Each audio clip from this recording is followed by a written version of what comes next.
Hey guys, hope everybody's doing well. We are in the midst of our series of getting started with your DAW. We have learned how to create a new session in our DAW, card up in the top if you have not watched that video. And we've learned some of the different settings and things to choose and some of the different environmental options that are available as we are creating a new session. But before we can actually start building and doing stuff inside of our session, we need to create tracks. So in this video, we're going to talk about how to create tracks. We'll talk about the different types of tracks that you would create in your DAW, when you would use each one, and I'll show you some examples of each. All right, so give me the short intro this time, please, and then we'll go ahead and get started. Short intro. At McCrae Music. All right, guys, so here we are inside of our DAW. I have a session already created here, and we are ready to go.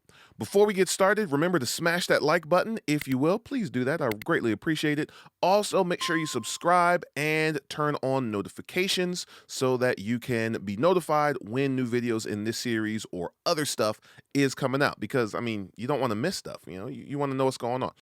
All right, so here I am in my DAW, and I need to create some tracks. Now, depending on the DAW that you are using, some DAWs will start off already with having a main or a master track. I am in Luna, and as you can see here, we have a main track here. Now, the general purpose of your main or your master track is going to be really to control the output of your speakers. That's really what those are for. I am not going to really use that. I usually hide that. As a matter of fact, I'm just going to go hide this right here. I usually will create my own, what we will call mix bus, that is going to receive all of my other tracks when I'm mixing. It's going to receive signal from all my other tracks in there. In a future video, when we talk about how to create a mix template, I will show you how to do that, and I'll talk about why it's a good idea to create your own mix bus apart from the master fader that is built into your DAW. Okay, so I'm going to go ahead and hide that. And I want to go ahead and add in a new track. Now, depending on what it is that we're trying to do, that is going to determine the type of track that you want to add in. And there are three basic types of tracks that we could add into any DAW. Some DAWs will have some others, but these are the three basic types and the three main types of tracks you are going to want to deal with. I'll mention some of the other types that you might see in passing towards the end of this video. And those three are going to be audio tracks, instrument or MIDI tracks. Some DAWs will separate those two out. Pro Tools, for example, will let you have a MIDI track where you put MIDI information and an instrument track where you put your actual instrument plugins. It's almost like an audio track. And then a bus or auxiliary track. All right, so again, the three types of tracks that we're going to insert, the three basic main types of tracks are audio tracks, instrument or MIDI tracks, and buses. All right, now I'll explain the purpose of each one as we insert them. To insert a new track, your DAW is most likely going to have a track menu. So if I go to track here, I'm going to see, I see new tracks right here. The keyboard shortcut in most DAWs is going to be Command Shift N. Now, just as a little tip here, whenever you're going into the menu, it'll most likely tell you the shortcuts right here. So I can see here, new tracks. Oh, that up arrow, that's for shift. This is Command N, right? So if I do Command Shift N, boom, it gives me my new track window. Different DAWs will have different screens that pop up when you go to do a new track. Luna, as you see over here, just gives me this panel or this pop-up over on the side. Other DAWs will give me a whole pop-up right out in the middle where I can configure what type of track that I want. Okay, so when I look over here, I can see the type of track. Audio, instrument, or bus. Let's start with an audio track, okay? An audio track is a track that's going to receive a audio signal, meaning if I want to record a vocal, an instrument, anything with a microphone or something that is plugged into my interface, and I want to record that sound, that is going to go onto an audio track. Okay, and I see here that I can choose the number of tracks that I want. I'm going to go ahead and just insert 5 audio tracks. I can choose the format. Do I want it to be mono or stereo? Now, most of the time, you're going to want to do a mono track, but there are instances where you would want to do a stereo track. Let's say I have a keyboard plugged in and I have a left and right signal for that keyboard, and I want to make sure that I'm recording all of that information. I would do stereo. Maybe even if I were doing like a stereo microphone technique on a group or on a guitar amp or anything like that where I have two signals coming in and I want them to be together, I would do stereo, right? So here we're going to do mono tracks. I'm going to be able to give my track a name. Now, it is a very good idea to name your track if your DAW allows you to do that up front. Name your track so that way you don't have just audio 1, audio 2, audio 3, okay? I'll show you how to rename a track after you've created it, but it's good to do it up front. So let's say I'm recording a group and I'm going to be recording, I don't know, let's say I'm going to be recording some sopranos, or let's say I don't know. But these are going to be background vocal tracks. I'm just going to name this BGV. All right, background vocal. Okay, and watch what happens when I click OK. It automatically numbers them. That's pretty cool, right? So it's numbering them: background vocal 1, background vocal 2, background vocal 3, and so forth. Okay, so that's why naming them up front, great idea, all right, because it takes care of the numbering for you, all right? That's great. Now, let's say that I had not named it up front. I could come in here now if I want, and I could just double click on the track and I could rename it and just deal with it that way. Please name your tracks. Naming your tracks is going to be great organization for you, but also if you are sending your session out to an engineer to mix it or to do anything outside of you with that, please do that. Right? Don't send, I beg you, on behalf of all mix engineers, stop sending us sessions where everything is audio 1, 2, 3, 4, 35. What's wrong with you? Name your tracks. I'm sorry, I got emotional there. Please forgive me. All right, but there are my audio tracks. Beautiful. In another session, we will go over the different components of a track. If I go over to my mixer view, I can see my tracks right here. Let's just close some of this stuff up top here. We don't need to see any of that right now. But I can see all of my channels here, and we'll go over the components of a channel and all that kind of stuff in another video. All right, so those are my audio tracks. I can record audio to those. Let's go do another track. Command Shift N. Okay, I can do an instrument track. All right, now here in Luna, and also this would be true in Logic Pro. Instrument and MIDI tracks are one and the same, right? You're going to record it's going to record your MIDI information and output your audio from that instrument on that same channel. Pro Tools, like I said, splits it up into 2 different tracks, which is one of the reasons I don't use Pro Tools ever in life for MIDI stuff. You'll have a separate MIDI and instrument track. But anyway, I can choose, again, the number of tracks I want to insert. I'll just do 1, stereo or mono. Most likely with an instrument track, I'm going to do a stereo, right? Because there's going to be information probably left and right. If I'm doing keys or some kind of synth or anything like that, it's going to be a left and right kind of situation. I can always convert a track from stereo to mono if I want to. We'll look at that in another more advanced video down the line. I could choose the instrument I want to insert here, right? So, I can go through here and choose if there's a specific instrument I want to insert. Let's insert contact 5 here. Why not? And I'm going to go ahead and click OK. And it is going to insert my instrument track for me. All right, there it is. Inserts my instrument track. Here it gives me here, I could choose an instrument if that's what I wanted to do. Let's just grab an instrument real quick. Why not? I mean, we're not going to really do anything with it. Let's just grab this keys synth right here. And there we go. All right. Now, of course, I can reorder my tracks. I'm going to move my instrument track up here. I did not name it, so let's just name this Rhodes. Okay. And there we go. So I have an instrument track and I have some audio tracks. All right. The last type of track here, Command Shift N. Let's do a bus.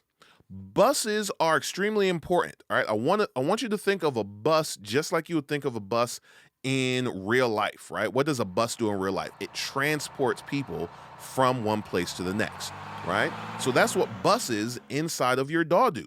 They transport information, signal, audio from one place to another place. And there are different ways that we can transport information to a bus or through a bus. You can transport it where you just route the information directly to a bus. All right. That is very useful if I just want to use a bus to sum multiple signals. So if I have a lot of vocals and I want to be able to control the overall level or maybe shape the sound of the overall set of vocals there, I can just route all those vocals to that bus. Or I can use what's called a send. And I would use those usually if I'm doing like time-based effects or if I want to like just duplicate a channel. So if I'm doing like a reverb or something like that, that's a time-based effect. A delay, that's a time-based effect. A chorus, right? I could send signal to that bus and then be able to control how much of that signal is going to the bus. Or I could get fancy and do what we'll call a pre-fader send. We'll get into all of that stuff down the road. I'm just talking about it right now because I'm excited about it and I want to. All right. We could do a pre-fader send where we basically are able to just make a duplicate of that whole channel or that whole bus or aux and send it to another bus to do something cool like parallel compression or different things like that. Well, if you don't know what those things are, don't worry about it. I'm just talking about it, like I said, because I'm excited about it, but we're going to get into all that stuff later on. So buses are really cool and very, very important, especially when you start getting into mixing, right? When we get into how to create our template, we will learn how to create buses in the routing. Card up in the top if you want to look at my mix template and see what's going on in there. I talk a little bit about buses and stuff there as well. All right, but here we are, bus. Let's do one stereo bus, and we're going to name this BGV bus. All right. Okay, and there is my bus. Let's look at this in our mixer view. So we have our instrument channel now. We have our BGV bus. And then we have our BGV vocals or audio tracks. And now I can choose to either route or send the audio from these to my BGV bus channel. I'm going to probably end up routing them to this channel. All right. So those are the different types of tracks that we can create if we're starting from scratch. Now, you are also able to import existing audio into your DAW. Maybe somebody sent you some tracks already, or maybe you have just some audio or something that was recorded in another session and you want to pull it over into maybe a new session. Let me show you what the import process would look like. And I'll do it inside of this same session that we are in. So I'm going to come down here. Let me just shrink these real quick so that we can see a little bit more. I am going to go to File. I'm going to go to Import. Now, you can also drag and drop typically. So if you have an audio file, you can just drag it right on into your session as well.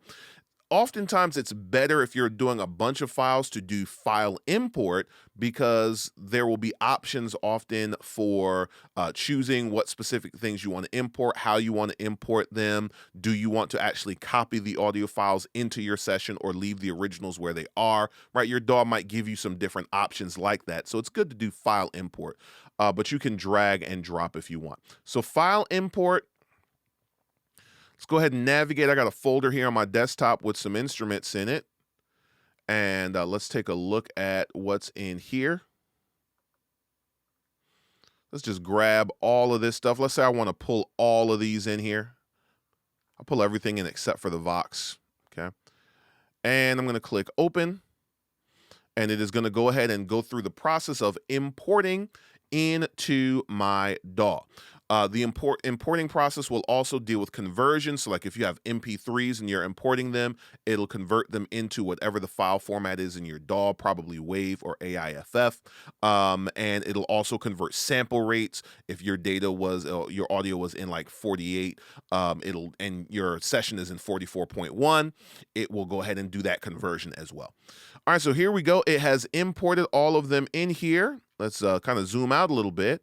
And we can see that there is audio in place. I'm not going to play it, but there is audio in place inside of these.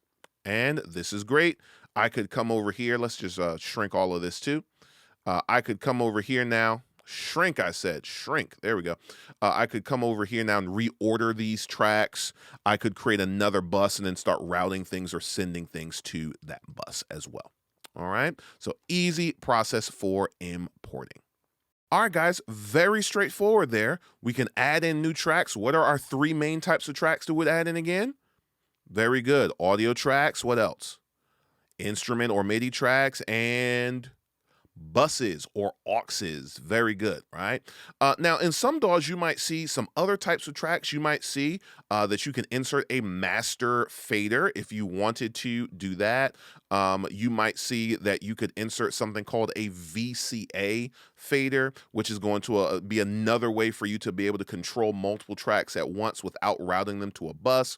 Some DAWs may also enable you to insert or create a folder track, which you can use to as an organizational tool. All right, we'll get into some of those things, especially in Pro Tools when we do our deep dives into some other DAWs down the road, right? We'll see those, but explore in your DAW what the different types of tracks are that you can insert outside of those three main types of tracks and familiarize yourself with the purpose of those tracks. Leave comments in the comment section. What DAWs are you using? What kind of tracks have you seen that you can insert in those DAWs that we did not cover here today?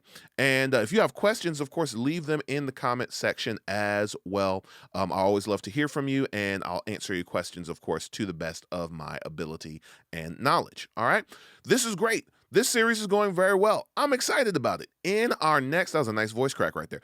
In our next video, we are going to take a look at things that we need to consider to actually now start recording information into our DAW.